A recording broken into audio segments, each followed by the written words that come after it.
আসসালামু আলাইকুম বন্ধুরা, কেমন আছেন সবাই? আজকে আমি নিয়ে এসেছি আপনাদের মাঝে মোরল পিঠার রেসিপি। চলুন বন্ধুরা, ভিডিওটি শুরু করা যাক। আটা সেদ্ধ করার জন্য এখানে আমি পরিমাণ মতন পানি নিয়েছি, স্বাদ মতন লবণ দিয়ে দিলাম। পানিটা ফুটে উঠেছে, এখন আতপ চালের গুঁড়াগুলো দিয়ে দেব।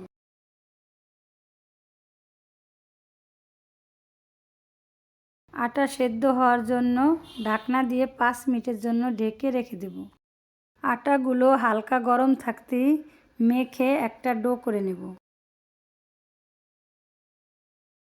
একটা একটা করে এভাবে পিঠাগুলো বানিয়ে নেব।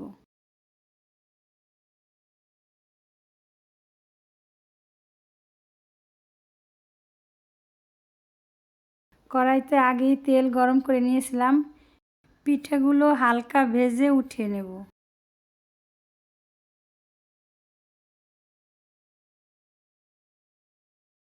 এখানে আমি 1 লিটার গরুর দুধ নিয়েছি।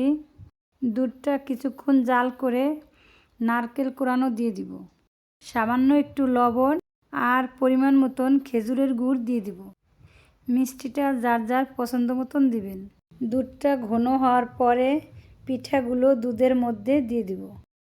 পিঠাটা 5-6 মিনিট রান্না করার পরে নামিয়ে নেব। বন্ধুরা, আমার ভিডিওটি আপনাদের যদি ভালো লেগে থাকে তাহলে লাইক, কমেন্ট, শেয়ার করবেন এবং আমার চ্যানেলটাকে সাবস্ক্রাইব করবেন। যারা ফেসবুক থেকে দেখছেন তারা আমার পেজটিকে ফলো করুন। পিঠেগুলো রান্না শেষ, এখন নামিয়ে নেব। দেখুন বন্ধুরা, আমার পিঠাগুলো কত সুন্দর হয়েছে। একবার হলেও বাসায় বানিয়ে খেয়ে দেখবেন।